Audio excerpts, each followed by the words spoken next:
So we can see there are several features for the caravan water heater here. Firstly, hello everyone, good afternoon. Today we are going to do unboxing of a water heater used in a caravan. Okay, firstly we use the scissors to cut off the bed.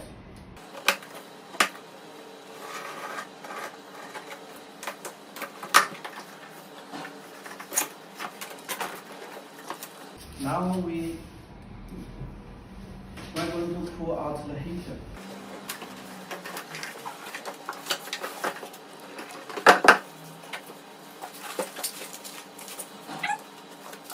I see some spare parts for the water heater. In instruction manual, this is the jam pack for the safety valve. Yeah, we call it deep hose. And also this is the water pressure valve. It needs to connect to the inner pack during installation. And the last, you see the installation bolts for the water heater.